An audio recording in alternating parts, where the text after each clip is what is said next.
I'm Dave Rona, hanging out with Shawn Clement. How's it going, buddy? Another day, man. It's crazy. It's a blast. Dave and I have known each other for a long time, and we were trying to figure that out earlier today and yesterday, and it's great that we're reconnected. And he's crashing at the ranch, and it's cool. And guitar player, composer, and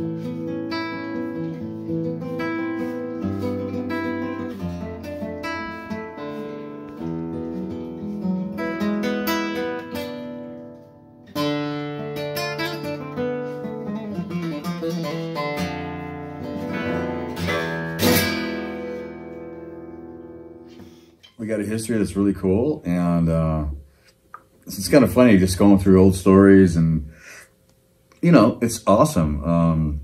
Actually, I haven't been here in like 10 years. This is 10 years ago was the last time I sat in front of this console. Yeah, and that's you'll see the video for that in the description, interviewing Shawn regarding the Ray Bradbury movie. You know, it's funny because for as long as I've known you, I'm going to admit it. I never heard any of his music. We always just knew each other as hanging out, you know, a couple of Guidos or whatever. Yeah. So I finally got to hear some, and he played some last night, and we played a little for each other. And so I got to catch up with all the material. This guy, he's written so much material, and so much has come about as a result of your, you know, your music and relationships that you have because of it, and endorsements. It's insane. It's beyond me. Like, just even this room, like I'm kind of jealous. Like, you got a lot of stuff, man. No, it's been wild. We were just talking about, before we started filming, we were talking about when we met. You mentioned the Ray Bradbury project I did. That was it's interesting how relationships work. It's a very unique gig, and I had met a guy that had gotten the rights for a short film for Ray Bradbury, and so he did a short film, and he wanted me to score it. And I met this guy through a cinematographer who was friends with Mel Gibson and Donald, his brother, and I did some work with them. And it's amazing how relationships really work in this business. And you never know where you're going to go, and you have to always keep relationships. So I do this short film. It was a quick gig, and I get to meet Ray Bradbury, and he's an icon. And like Fahrenheit 451, all these things, all these incredible pieces of work, the Martian Chronicles, all that stuff. I get to meet this guy, and you know, later in his life, and they did a documentary about him, and he asked me personally to do the score and co-produce with Joe Mantegna. And at that time, I had my production deal with Paramount Pictures, so I'm like going, oh wow, this is cool, man. And so we were hanging at the time, and like it was like a crazy gig. And then we did this big panel at Comic-Con, and I didn't know Ray Bradbury is one of the guys that started Comic-Con. I did not know that. And so we got this big panel, and I'm like, oh, this is crazy, man. And I got a lot of support from like ASCAP, people like that. It was really, really amazing experience. And you know, unfortunately, Ray never got to see the final movie because he passed away. And he was fascinating to me because I kind of related to him a lot because we came from nothing. And he never even went to college. He used to crash the library at UCLA and just read books. And he's an American icon. And he was so funny. And it's a shame that when he died, somebody bought the house, ripped it down, built a McMansion, and his place was so cool, man. His library was insane. Where was he? Right in Beverly Hills. Oh, okay. Yeah, but he had offices in Culver City, right? There's a building that has Ray Bradbury's name etched in a stone down there. Yeah. So it was great. I mean, it's another one of those weird gigs you get, you know, and you never know where things are going to come from. And wait, there's a Ray Bradbury building in downtown LA where they shot Blade Runner, the original Blade Runner. Yeah, it's not. It's kind of his name, but you know, it's now. He was a simple dude. He was a cool dude. But yeah, so it's kind of we were talking about today when I was cracking up because I'm going, it's something I completely forgot about, and you brought it up, and like, and that's kind of strange how it happens when you have a career, or you get lucky enough to be around long enough. You do a lot of gigs, you do forget about a lot of them, and then you brought it up like, oh, it was so cool, it was awesome doing it, and we had so many people in that show. It was talking about it was a blessing, and it came out of nowhere, but it's just relationships. And I recently had a party at my house, well, not recently, a couple of months ago, and that actor that introduced him was at the party, and really cool dude. And I did a movie with him too, a movie called Play On, very good movie, and he was in it with his son, and I guess his son's doing pretty good right now, and but all that just happens from meeting people and keeping in touch and keeping the relationship going. It's a relationship business. You can't ever you never know who's going to be who's going to go down, who's going to whatever. You just got to keep the friendships alive. And, and friendships are friendships. People argue, people fight, they fall in and out. But you got to stay there. You got to stay present. You can't disappear. And I'm famous for disappearing. I'm a hermit. but you never know, man. It's great. I mean, he called me up. He said, "Dude, I'm coming out there for a couple of days. Said, crash at my house, man. And like we're reminiscing. It's like, and we're like, it's really awesome, And he's playing all my guitars, and then guitar players are weird, man. Like we all have like things that are set up a different way, and he's like playing all my guitars, and they're all buzzing out. But when I play, they don't buzz out because I play different. And it was funny. And I'm like, yeah. And so it was funny, yeah, so I'm just, it was great remembering that project because it was a really big deal for me. And it was awesome to talk to Ray Bradbury. And one of the reasons why I'm a film composer is Bernard Herrmann. And he knew Bernard Herrmann. He told me all kinds of stories.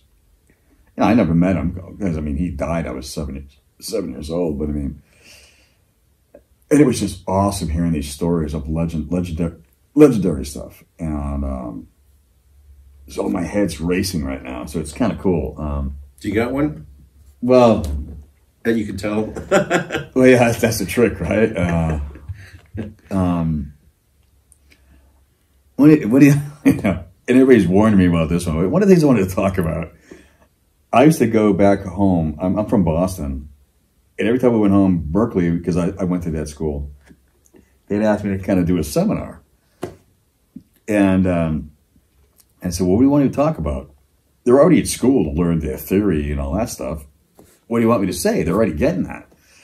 They said, well, talk about what it's really like to be in the business. And I'm like, are you serious? And, and I have to, I'm kind of crazy. And so one of the things I talked about, which is really important, on a serious level, relationships. And as far as not just business relationships, but romantic, and it's really difficult to keep a relationship together in this business. You're working stupid hours. I know for me, when it happened, I'm doing 20-hour days, 7 days a week. I have no time for anyone. And that's not really fair to your significant other. It's just not. But yet they kind of buy into the package. Now you're making money, so there you go. So I said, well, what do you want me to say to these kids, man? And they said, scare the shit out of them. So I said, okay, I can do that. Really easy. And I sat in front of this big classroom. It was like 100 people. And I said, I'm such an asshole. But I said, if any of you guys got girlfriends or boyfriends, dump them. Because it ain't going to happen. Once you get into this world, it's all or nothing if you really want to get there. And I think it really ring true for a lot of these kids. They're for some, but and I don't have had train wrecks after train wrecks, and but this is a hard gig, and you have to, if you don't commit, you're not going to make it. And And even, I mean, I don't know. I mean, it's hard. I mean, and I've seen so many of my friends, including me, get divorces. The kids hate them. I mean, I don't have kids, but I mean, and having relationships and just buddies. Hey, dude, come out to see whatever. And you can't. You're working. So it's really difficult. You have to like make these choices in your life. You know, and as you get older, things change a lot.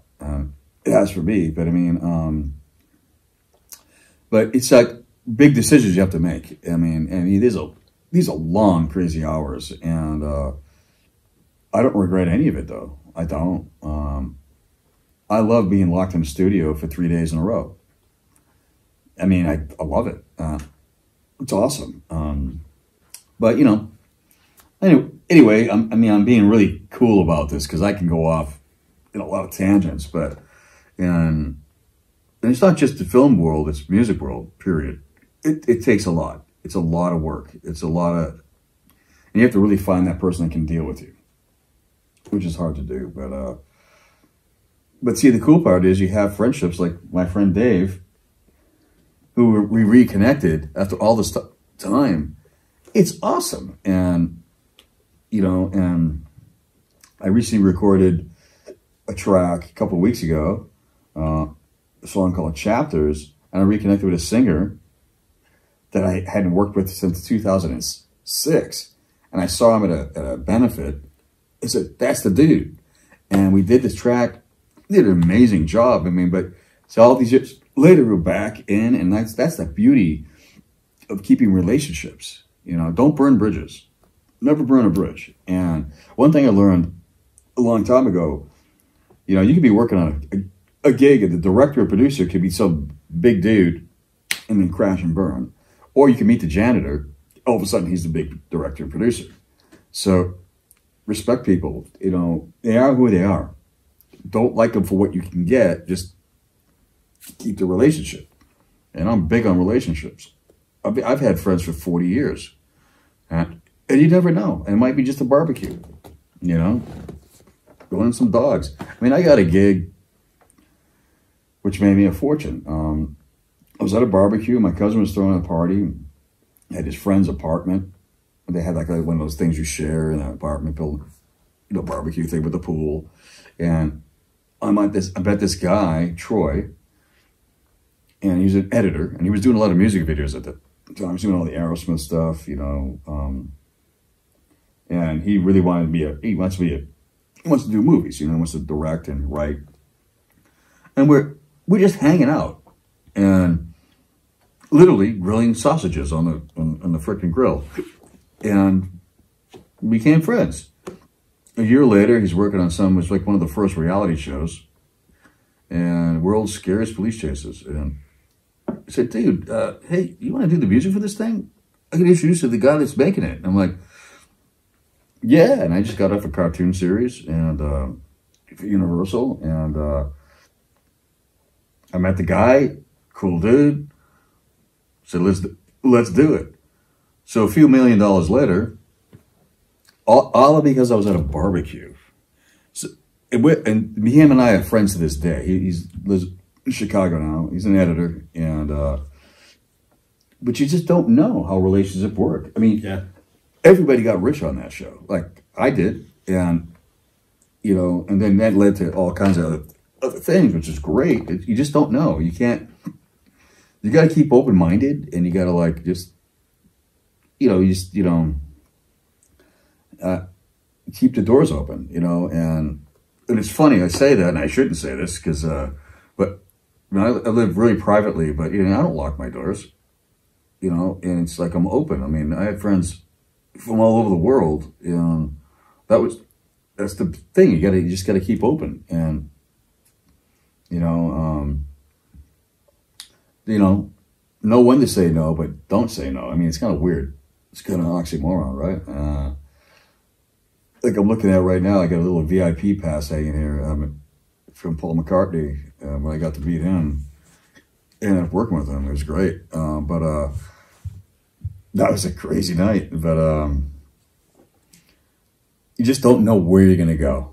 You just don't. And And that's how I've always been. And yet, you know, you keep your private time, and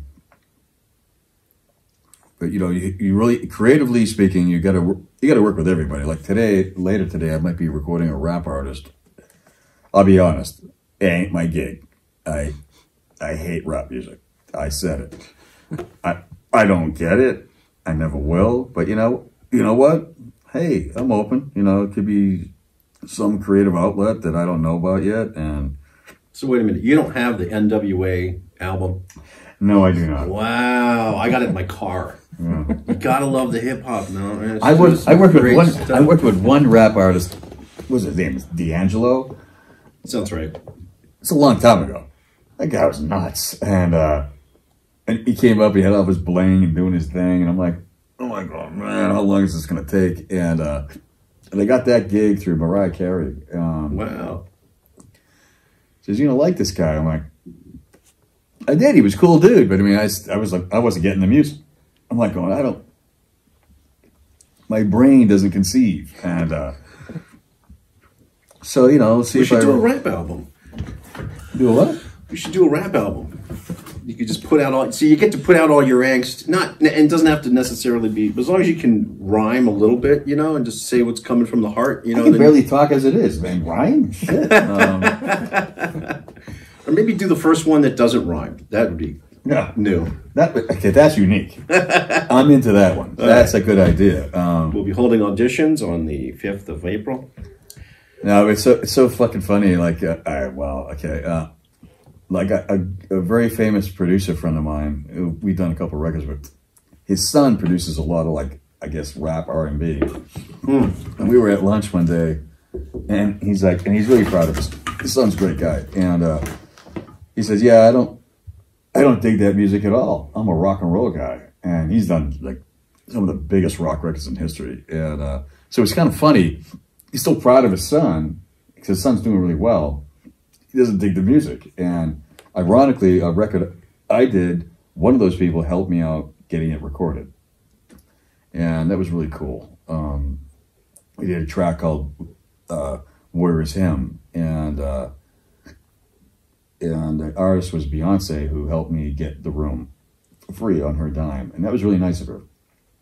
You know, it was very cool. And my music's completely different than that stuff. And, but it was really cool. And so you just never know. See, again, relationships. You just be cool with everybody, hang out. I remember one of my roommates, when I rented an apartment a long time ago, he ended up co-writing Slim Shady, and wow. Good for him. It was like, I think 12 writers or something on that track. I didn't know that. I'm like going, that's weird. But it was like a lot of people. But yeah, it's, you know, so it's like so not my world. But good for him. He made a lot of cash. You know, I mean, maybe I should have cashed in. So you got to keep open. You know, never burn a bridge. Never just. You know, I look around my studio, I got gear here from every place. I mean, that came from Peter Gabriel, that came from Michael Jackson. You know, places at a museum, man. And I don't know, I'm just babbling, but it's just that I guess the point of the whole thing is stay connected. Look, and I'm reconnected with my buddy, and it's a good thing. And you know. And my advice, don't get married. But anyway, I mean, it's a good way to crash and burn, man. But I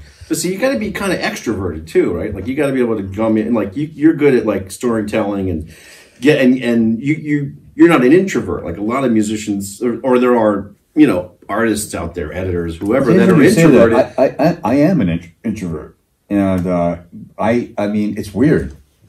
I'm very much an introvert, but I kind of turn on, like in small settings, and I have a new friend that I met through my girlfriend. She's an interesting lady, and she's trying to do a charity for, she has Parkinson's. And she said that about her husband, that he's an introvert. Meanwhile, I mean, I'm hanging out with this guy for hours. We're talking about all kinds of stuff. And I don't think he's an introvert, but he says, no, I don't really talk to people. It's kind of weird. Musicians are weirdos. I mean, we're nuts. I mean, it's the way it is. We have an artistic mind. We work at a whole different level, if you want to call it a level. We're whacked. I mean, you know, we sit inside. That's why you do 20-hour days in a studio. We don't deal with people. I deal with my dogs. You know, no college fund. They don't talk back. It's awesome. And no, I'm inside all the time, in my head, and you know, but I do get out when I talk. I like to talk. I do, and I've been really fortunate throughout my life to meet everyone, like everyone, and then leave. You know, like what I mean by that is I'm not the guy that's gonna hang out till 4 o'clock in the morning. I'm not a party guy, and so it's like you hang out. Hello, how you doing? Blah blah blah blah. Go home. You know, got to go back to work. See, work was really is really a grounding thing for me. It's the stabilizer. And but you know, I've had parties where I've been hanging out till I am at my own house. I'm there till 4 in the morning because I live here. You know, and go to bed. I don't know, or not. You know, but it's really, the relationships are really important. I really am grateful for the people I've got to meet. The people have stuck around for the whole ride. It's a ride. I've been working professionally for 40 years, and I'm 53 years old. I started out very young, and it's amazing. But you know, and hopefully there's another 40 years. I don't know.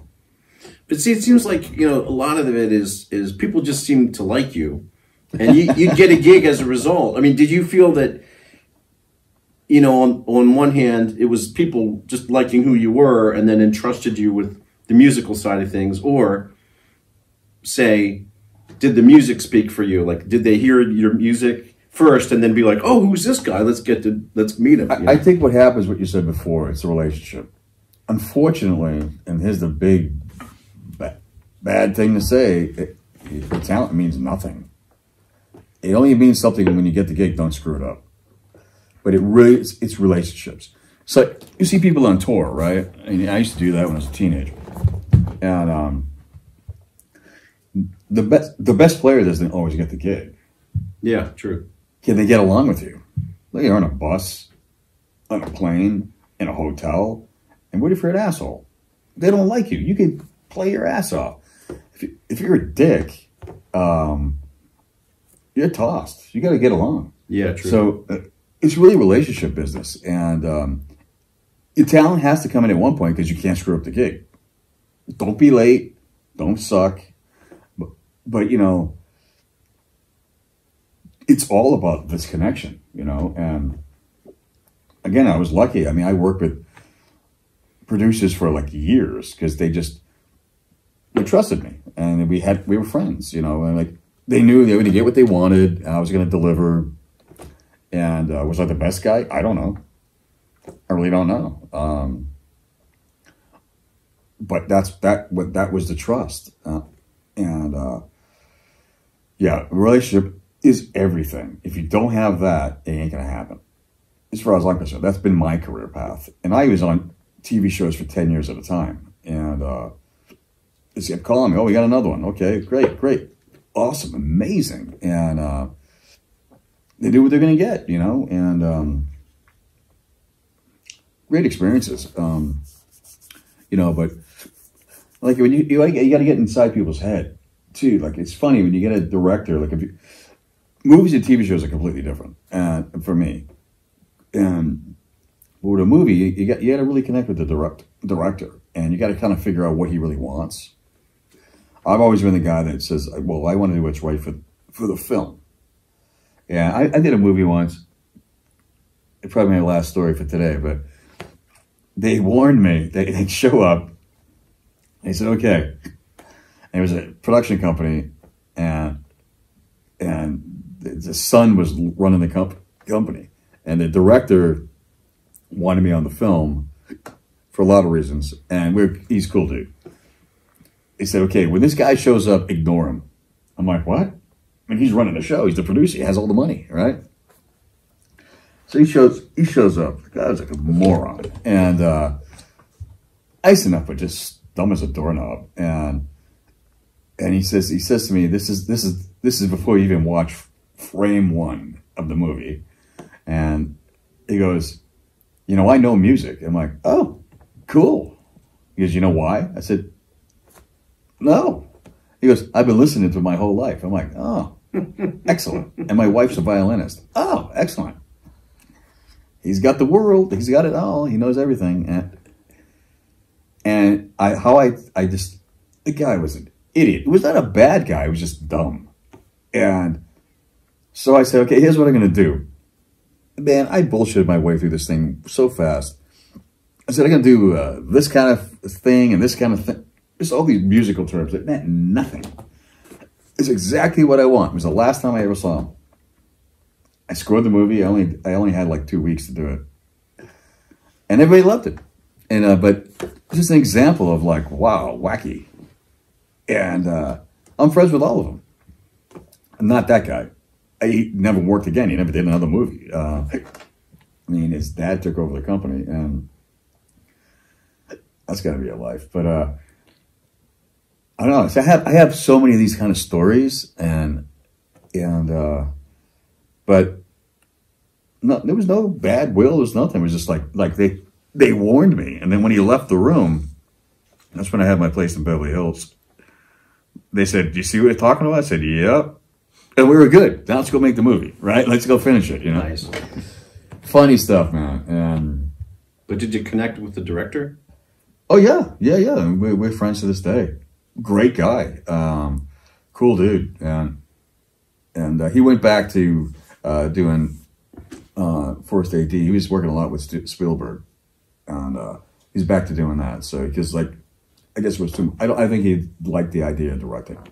The film was fine, you know, it was fine, but yeah. So there you go. I think I've babbled enough. Well, there's one thing that, you know, like if you're given a project and they give you free reign, just write the music and you look at the picture and you're writing what you think the picture's asking for, versus you got to sell the music to the director, because ultimately they're gonna, and some of them are more hands-on than others, where they're putting their fingers all in your stuff, you know, and so there's that, right? Like you have to, like the piece might be perfect for the picture, but the director has other plans, and so then you have to. So you're selling, I guess, right? I mean, you're selling to the director. I haven't really been in that position. It's usually they kind of like just let me do what I want to do. Oh, that's great. You know, I figure out what the director wants the best I can, and then you know. Maybe I shouldn't say this, but I've never had to really do rewrites. I know that's a big issue. I see this on some forums. Give them as many rewrites as they want. I never had to do it. Yeah, I mean, I made my entire career, maybe 12 fixes. Like I remember when I got Buffy, that was a long time ago. I was a kid. Nothing. There were no changes. Wow, that's great. You got lucky. I remember I ran into Joss Whedon on the Fox lot. I had done the first episode when I got on the show. I was on second season, and I ran into him at the Fox lot because I was on another show. I did a lot of shows for Fox. It was great, and I run into him and Sarah, and he's like, "Dude, what you just did, you made my show look like a feature. It's a TV show, right?" And I don't know. It should just be the way it is, you know. I don't think there's a difference between TV and film. Didn't they end up turning that into a movie? It was originally a movie. Oh, that yeah. When I got the gig, I'm like, with the same actress? No. I forgot her name. No. I said, because the movie, you know, was a flop, but it was a cult hit, as far as I know. And then when I got the gig on the TV show, I said, they're doing another movie? I didn't know it was a TV show. I mean, I was kind of like, oh, you know. How old were you then? Well, young. Like 20s. Wow. Yeah, and But yeah, it was a cool compliment because I ran him in a lot, and it was like a good feeling. But you know, I never did any changes, nothing. You never ran into temp love, you know, where they have temp tracks and the editors put temp. Oh, that happens all the time. Temp love, yeah. I quit a couple of shows because of it, because they wanted it so exact, and then you're on the hook contractually because they're going to sue the composer, right? For a derivative piece. I didn't have E&O insurance and all that. I said, look, I'm not going to get that close. And actually, it happened on Buffy. They had me start to write song. I was writing songs for the show too, and they wanted, what was I forget the name of the band, but it's some kind of goth band. And I got the call like in the middle of the night, and Joss wanted this song, and like they already aired it with the song. They didn't pay the license fee. They're already getting nailed. So he says, I need you to rip it up before the repeat. I want it exact. And I said, you're going to get sued. And he did. Oh, wow. Because I wasn't taking a hit. And so that happens a lot because they have to have that thing. You know, I think what the name of the band was. Queens of Mercy or something like that. I don't know. Yeah, maybe you don't want to say. No, I don't. No witnesses. It's a long time ago. Like going 25 years ago. But that's exciting. It's early times. You know, that's, you know, because it seems like the earlier part of your career was responsible for the, you know, the meat of the middle section and later on and everything. Oh yeah, definitely. It's amazing when your career kind of goes. And like I tell a lot of people is like, I mean, I still work in the freaking mailroom and it's Sony Pictures, and I didn't think it was ever going to happen, and then all of a sudden it did. But you worked it. You didn't just do your mailroom job and leave. Like you no. I worked it big time, but I mean, just this thing like right before it popped, I was depressed. I was like going, I'm wasting my time. Everybody's telling me you're never going to make it. They're telling me go back to Boston. You have no talent. That was all the negatives. I was like, you know, fuck you, man. I'm here. And I already had a career as a guitar player, so I already been through that bullshit. And then it hit, and it was unreal. And I was like, wow. And what a blast. You know, what a blast, you know. But I still, like right now, I'm mostly working on records. And I'm working with great people. Like I got to work with all my childhood idols, and it's like doing wacky music because I don't do anything commercial. I just don't. And so you just don't know. That's why I said never burn a bridge. Never. You just don't know. And I mean, if someone's an asshole, they're an asshole. That's the way it is. But I mean, you know, I mean, I think about the friends I have. It's like for years. I mean, outside of the music world, I just talked to my buddy. He's a grandfather. I'm like, I'm that old. Wow, weird. You know, and it's like, and he's happy. You know, he's got 2 grandkids. I'm like, not my life. But I mean, I've known him since I was 12 years old. That's a long time. So, you know, you just don't know, man, you know? Yeah, you don't know. And, you know, part of that is if you're, what do they call it? Not future tripping, but like, it's kind of like doom swiping or, you know, I forget the word for it, but if you think bad things like, oh no, my rent or whatever, and like just, this isn't going to, or, you know, it's not going to work, I'll move back to Boston. So you kind of, that energy creates your future, right? So if you're open and you're positive, good things can happen because we don't have a crystal ball. You know, we get one day at a time. You don't know who knows, right? Great sticks on crystal ball. You know, I mean, and here you are with like the mailroom job, you know, and you find out where all the parties are, and then you're going to the parties and you're hobnobbing at fucking barbecues and everything. You know, I used to think I was slick because, you know, I was, you know, living in this town, you're going to, you know, sooner or later, you're going to see somebody on a billboard that pissed you off at a party. And there's a joke about that, but But you know, you'll meet people. You're going to meet people, and you know, and so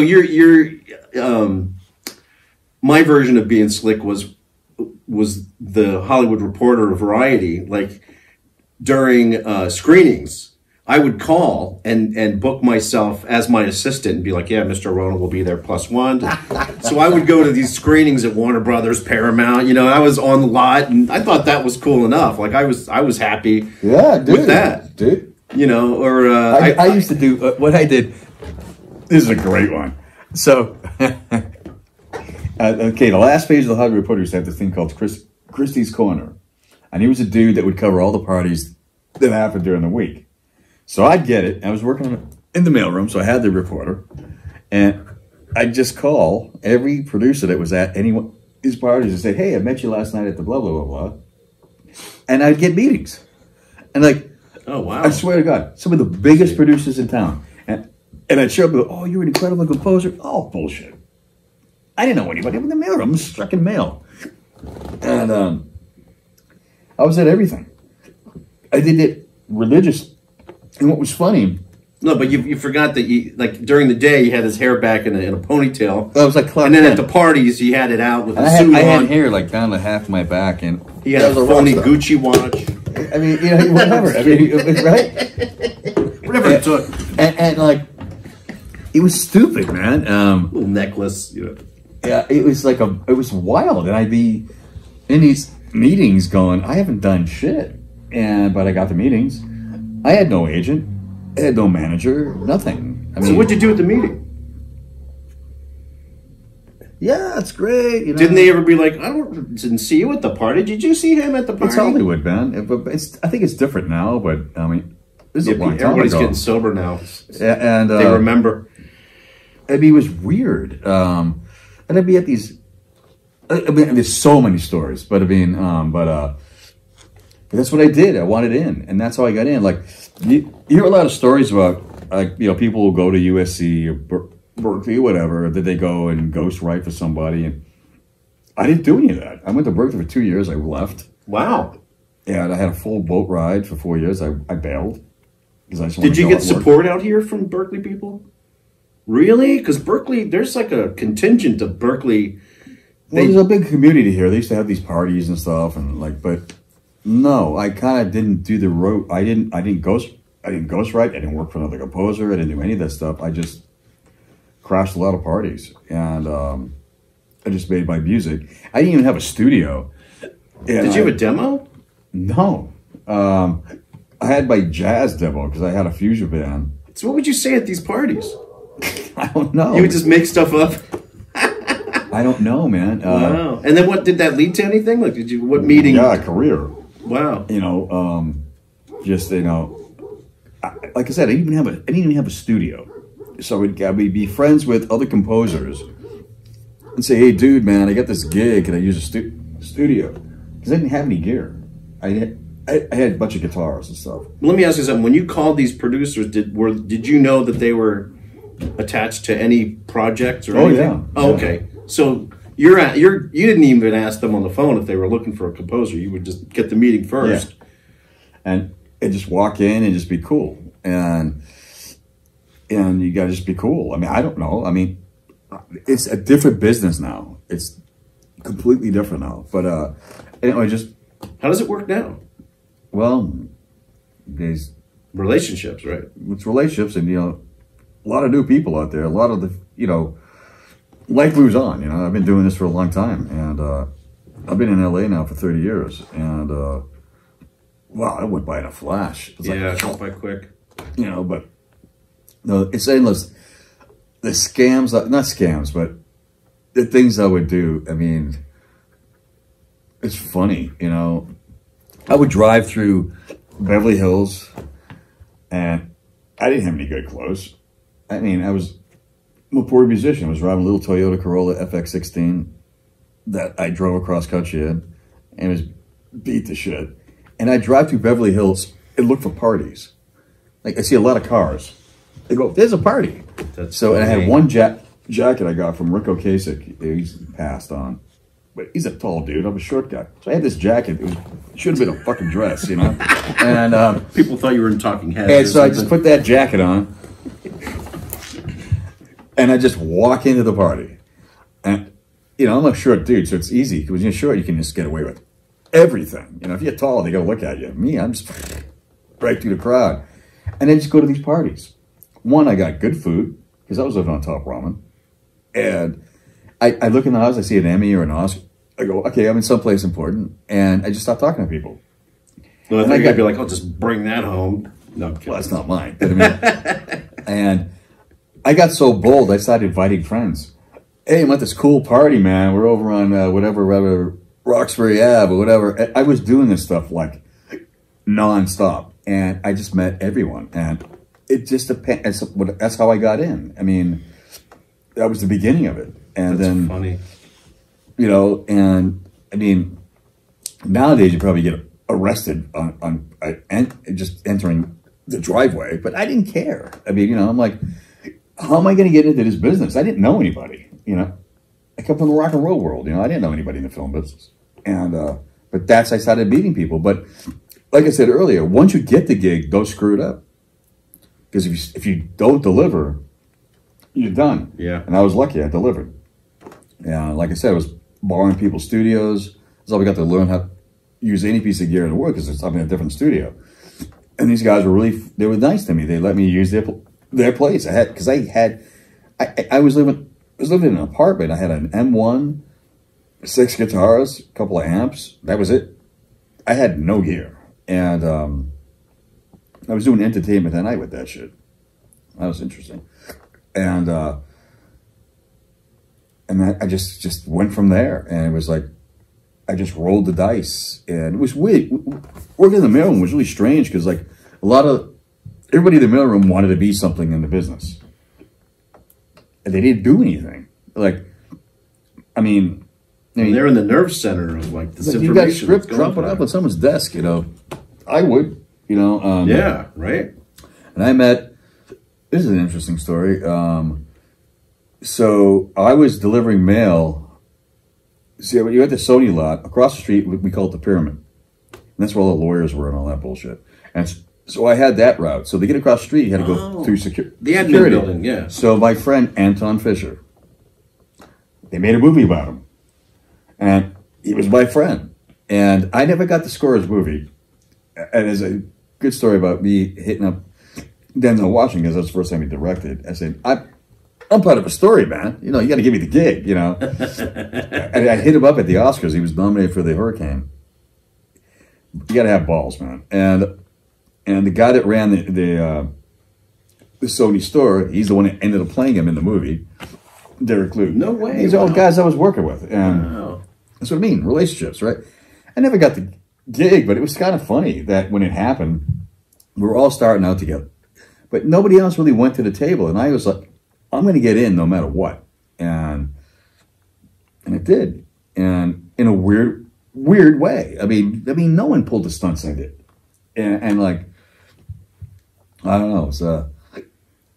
It was a good time in my life because it was challenging.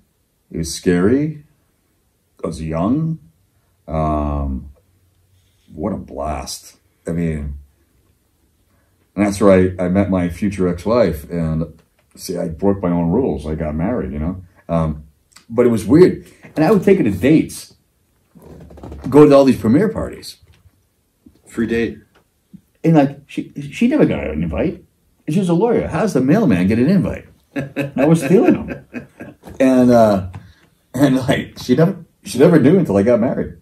Then I told her. And it's kind of funny, actually. You know, it's like, I'm like, you never figured out how I was going to these parties? I mean, you know. But it's reminded me of something. My car was broken down, and I was taking a bus to get from Burbank at Center Staging to where I was living in Playa del Rey, or Marina del Rey. And I'm on the bus with this guy. We start chatting. Turns out he was taking the bus because he had a DUI, so he wasn't allowed to drive. But he was a set director for the Jimmy Kimmel Live show. okay. So I have green room access now to the Jimmy Kimmel Live show, so that's a free date. I saw Prince, Soundgarden, you know, Jack Black with Tenacious D, like free drinks and everything in the back. But I screwed up. I took a picture of Kira Sedgwick, and that's a no-go in the green room. So I got blacklisted. I got blacklisted from a couple places. But I used to go, before 9/11, I used to go on the studio lots and sneak into these, I'd crash these scoring sessions. The next thing, you know, so I'd go to Paramount. Next thing I know, I'm in the Cosby building with Shirley Walker scoring full orchestra for Superman cartoon. Lolita Ratmanis, remember her? Yeah. All these. Yeah, and then 9/11 happened, and then they were checking underneath your car with the mirror to see if there was bombs. It screwed everything up. But yeah, fond memories of stuff that you. Yeah, but that was smart calling the producers to, like, you know, hey, let's. See, it's hard to do. I thought I was cool getting into a movie, you know, like that was my free date. You know, I was a Top Ramen fan as well, but you know, hey, you can go to this movie for free, you know, and you're sitting in, you know, at Paramount or Warner Bros. Like the gorgeous like rooms, you know, to see a film, and it's free, and you know, these big chairs, and I love all that stuff. That was great. But you played your things worked. I was just happy watching a movie, and you know, that was my career. Like, you know. No, I pushed the envelope, and it's funny because like you know, I'm older now, right? So it's like, you know, I'm in bed by 9. You know, I'm tired, man. I'm going to sleep. You know, front door. Okay. It's Lucy. Lucy. And I don't know. But Spielberg even did that, didn't he? Like he crash an empty room that was on Universal and the film I was talking about before with the weird producer. His dad was the guy that signed Spielberg. He ran MCA Universal. Oh wow! Sid Sheinberg, and I remember we didn't have a live orchestra, but I was doing everything in my studio, and I remember when we were dubbing. He goes, "I didn't think we had money for a live orchestra." I said, "You did." But I made it sound right, and he was happy. Everybody was happy, you know. And I had no time to do that movie, but and it came out like 5 years after I did it. But weird movie. But anyway, I had a temp job at Studio While You Wait, Spielberg's place on Universal, and I was looking forward to getting a gig, and then there was relationships. This girl moved from Kansas, and she was applying for a job at Oracle, and she was like, "You need to work over at, you know, this place." And I was training her to take this job that I was going to get, you know. And there was another guy there. I think we call him Sin K. He bet Spielberg. He was on the Amistad was the film, and okay, yeah. Steven liked him, so he turned him into a creative director. You know, just like he had his own office and everything. I did get to walk through his office, though. It was pretty cool. I met one of his assistants went to Mechanicsburg, which we used to play in football in Pennsylvania. And somehow we got into this discussion about Kate Capshaw, and that's his wife. And I was like, "Who are you talking about?" "Yeah, Raiders of the Lost Ark." He starts rattling off these movies, and I can't remember who she was. I was like, he was like, "Come here." So we walk through Spielberg's office and go back to his back bathroom, and there's this little picture of his wife next to the mirror. And so I got to, you know, that's cool, man. That's cool. But you're scoring movies with these guys. I'm so happy with the smallest of things. I mean, just give me like a coffee and some fucking, you know, cream of wheat or some ramens. You know, we're getting older now. It's funny, you know. But, you know, now we need our fiber. What about, fiber's important. You know, a whole slew of medications that are all over the place. My apartment's lined with medications. You know, you buy these pill things. But, you know, so now in older years, like, you know, do you find that, you know, you're trying to keep things simpler now? Or like, you know, you're not doing these 20-hour weeks. You're taking time in between and meditating. Or you're going to start meditating. Yeah, trying to get on meditation. I suck at meditation. My brain works too fast, and but yeah, I mean things change. I mean, you know, and I write completely differently. Like I was always known for this really big scores, big bombastic, heavy things, and lately I'm just sitting at a piano writing simple shit. I think it's simple. I mean, the track I just did was impossible vocal range. I mean, you know, it was like, but I mean, but you just change. I mean, you age, you know, and it's not a bad thing, other than, you know, when you can't walk. But does that affect career stuff though? I mean, do people look on you and say, well, oh, definitely. Gee, you're in your 50s now. Forget it. Like, we got this 20-year-old that's going to do it for $5,000. Yeah, definitely. It's definitely a big game changer. It just is. But there's still hope, isn't there? I mean, or no? Well, there's always hope. I mean, you know. Now I'll play devil's advocate. I was trying to stay open and positive. It affects every part of the day. But it is different. I mean, you got all these new young talent. Like my assistant right now is working down in the house, and is he taking that cruise thing? Huh? Is he doing the cruise thing? I don't think he did the cruise. No. Okay, good. Yeah. No, and it's like funny to watch a young dude. I was his age once. That's when I started. Well, that's when I made my first shit, and it's a good kid, and it's like, and I'm like, oh wow. I remember that. It was 30 years ago. And you know, you never know. There's so much more product out there now.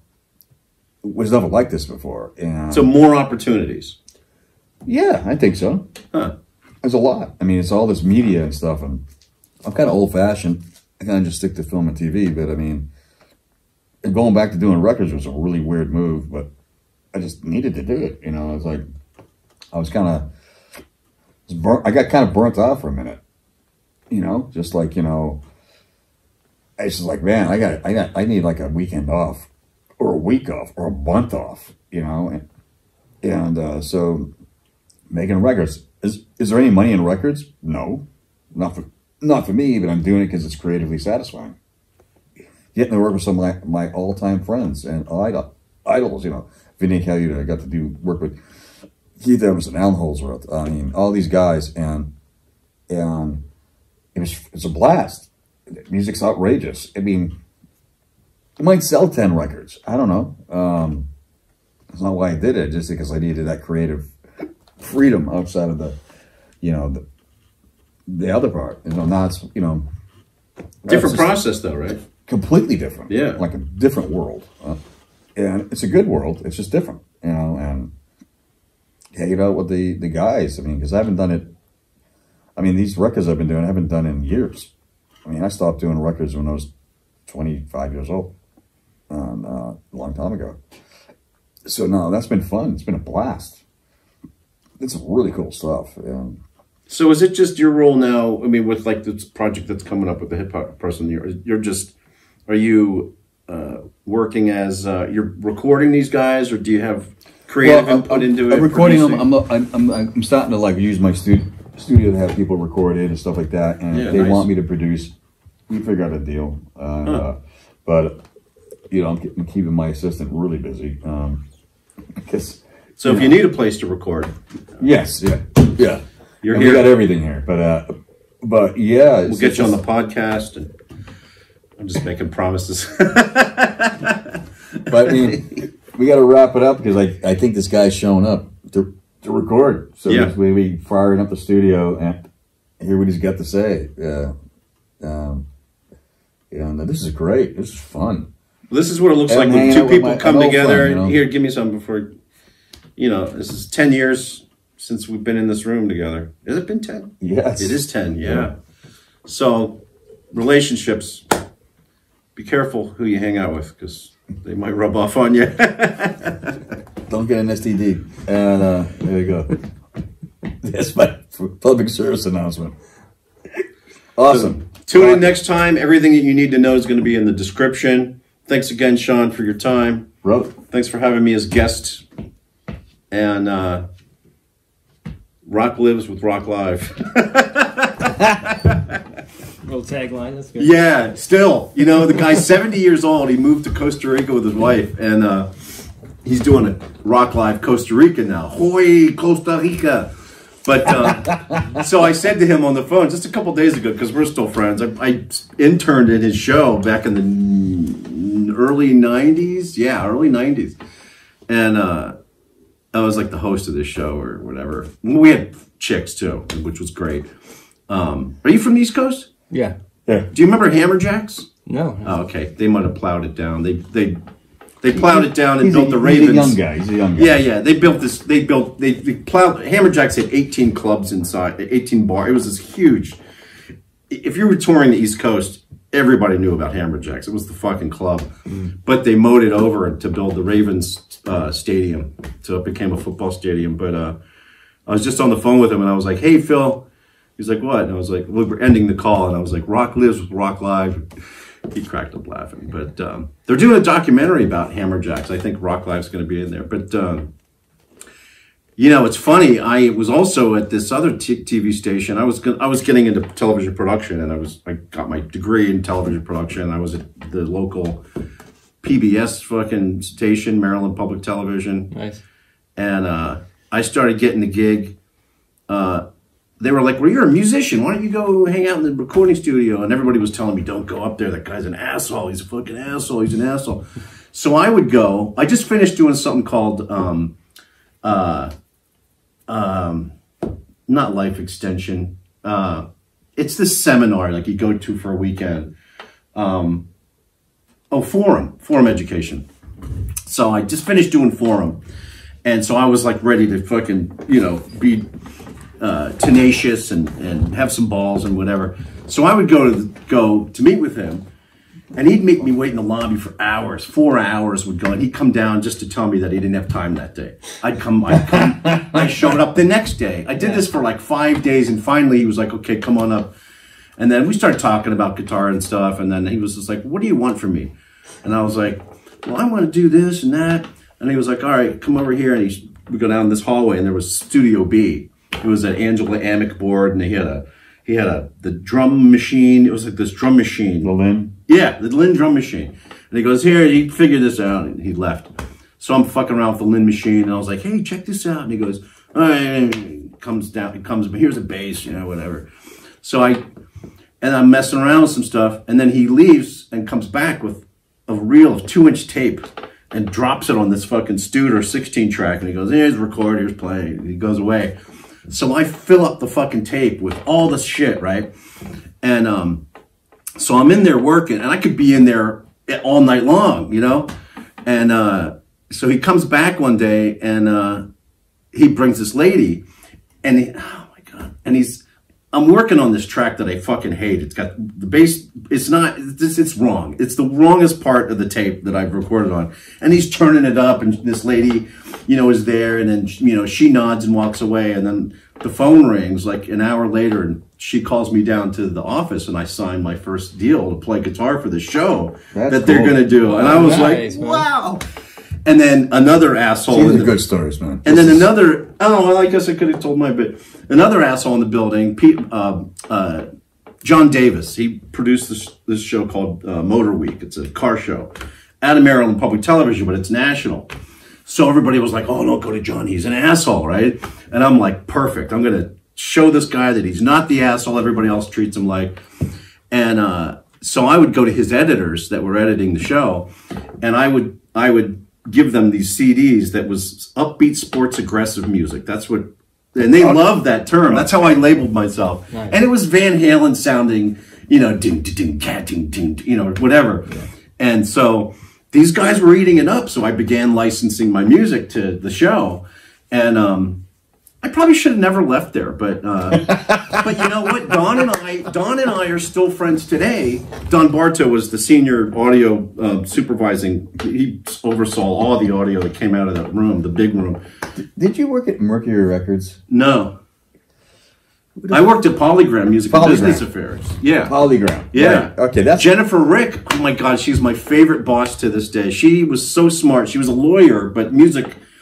That's a whole different part of the business. It's like there's music, but the music and business affairs, the mechanics behind all the composer agreements and you know master sync licensing and all that stuff was like I probably would have went to college and got a degree in that because it was so fascinating to me. You know, you have superstar series people like Sting and Madonna and whatever, and it went down from there. But all that stuff would get negotiated, and I was dealing with that stuff. I was like her assistant. It was a temp gig. And so Universal bought Polygram Music and Business Affairs and all the ITC catalog and everything. I remember going to those Polygram offices when you were working. Yeah, Beverly Hills. Yeah, I love it. And I would go down the street to Backstage, which was owned by Stuart Copeland's brother, Ian. And I would go down there for lunch all the time. You never knew who the fuck was going to walk in there. He had that fucking bar, right? Yeah, Backstage. It was a great place to hang out. I would go there every day. Really good fish sticks and stuff.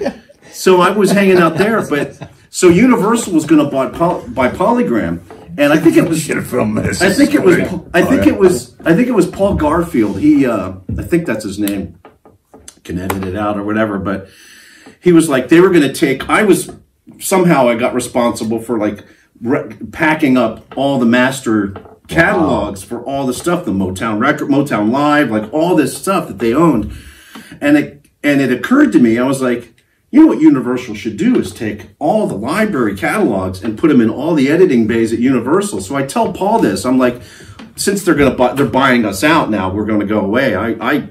Jennifer found me like packing the stuff up in tears because I didn't want to leave the job. I loved working for her and everything.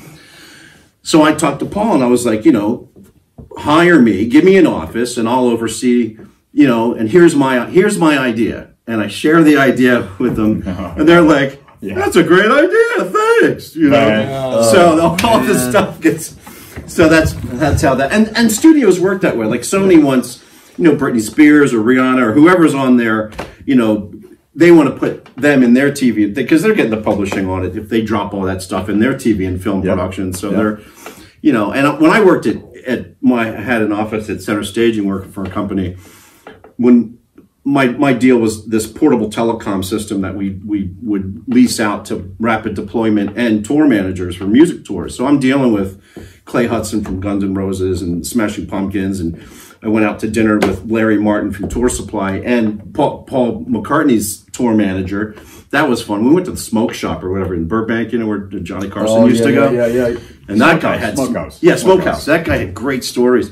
But the point of that was that so we're down at Sony. So when we did Britney Spears' tour, and then Rihanna was like next door, and they had these sound stages when they were doing their tour. Like it wasn't Center Staging is pretty big, but you're at Sony, dealing with Rihanna or a Beyonce, like they're just these big sound stages that they do for their tour, pre-tour rehearsals and stuff. I have a story about Beyonce, but it was really small. I was an Uber SUV driver. I don't think you know about that part of my. What's Dave Rona been doing for the last 10 years? But we're hanging out. Uber Eats. No. It was the SUVs. I was dealing with I'm picking up like people, like Paul T with Golden Voice, and then dominatrixes, people of the night. So one of them was Travis Scott. Like I would meet these people, they would like me, and then I was building this book. Like I would do Uber sometimes, and Uber was a big deal when it first started, right? So, but I'm doing the SUV, so that was like top of the line. It was the upper echelon because the only thing that was available was the Lincoln Town Car when Uber was around. It was just the Uber Town Car. Now they have 12 different products they call them. Yeah. But I was doing the SUV thing. I thought I was, on a mission. I don't know what I was thinking. I was out of my mind, but the people would like me, and then I had guys from the Raiders, all these people that I was picking up. They're texting me and like, hey, we're coming in town, or we're at the airport, and I'm like, well, I'm at Coachella, so sorry. But I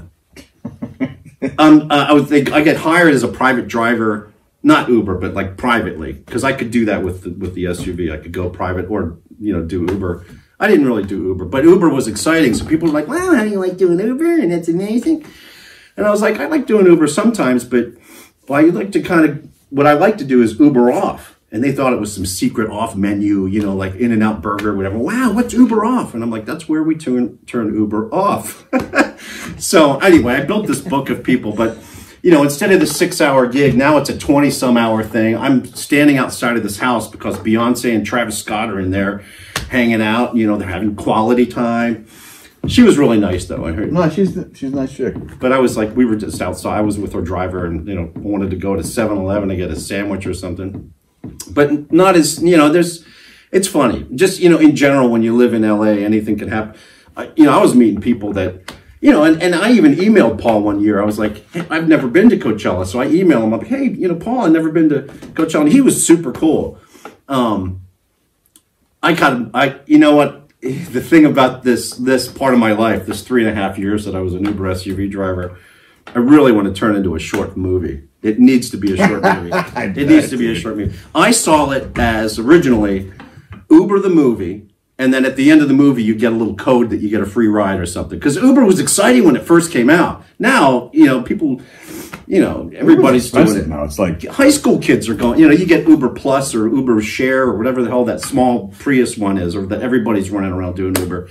It's not the same thing. When the SUV first came out, this was like, I felt like I was a secret. In fact, I was dropping some people off at the Beverly Wilshire where Obama would stay. He stayed at the presidential suite. It was like 20 grand a night to stay in the presidential suite of the Wilshire. So I pull into the Wilshire when Obama happens to be in town, and all the Secret Service guys are driving the exact same Chevy Suburban, you know, and the Secret Service guy, this guy had all these like backstage, you know, he had all these chains. He came around and they were like, okay, you want to park over there? And I was like, I'm not CIA. They thought I did because, you know, I looked like a cop or something. Everybody's accusing me of. So they thought I fit right in. And I was like, geez, this is scary because I could have had like a half ton of C2 in the car and blew off half the block. Not that I think that way, but not at all. Not at all. You didn't let that count. But you know, I was living. Plus, I had access. This is stuff that people don't think about. In addition to the fact that it was an interesting time because now you have people that just do Uber on the side or whatever. They have no respect for what the lifestyle I was living. I was living this. I had access to movie studios. Nobody would ever question me wherever I was parked. Like cops wouldn't like, oh, it's somebody's driver. It didn't say Uber on the truck at all. It was just, it had the TCP number, the Transportation Charter Party number that's on the bumpers. So, which was interesting because it's a commercial vehicle. I wasn't a commercial driver, but because I'm driving a commercial vehicle that's listed under an LLC, it had a different space around the vehicle. Not only wasn't I responsible for anything that was in the vehicle, but I could refuse the police the right to search the vehicle. And that got interesting. I told that to some Mexican guy that I picked up. I was taking him to a Maroon 5 concert, him and his girlfriend, and they were dressy with gold and shit. They were money. And he was like, and I told him that, what I just told you about I could refuse the police the right to search the vehicle. He's like, why don't you come and pick us up later? This would always happen. This happened with everybody that I, you know, and I'm picking up, you know, it was $25 to get in the car and $5 a mile to take the SUVs. Like, these were money people. So I pick them up at the show. We go back to the place. We have a drink. We're talking. He wants to hire me to transport stuff for him. And it wasn't drugs or anything. It was large amounts of money. And I'm like, how does that work in my favor as a driver? Like, I show up as some white dude in Mexico, you know, with like all this money, or it's not going to go my way. But there was a time where I seriously considered calling him back and seeing what, just for the, I'm a door number 3 guy.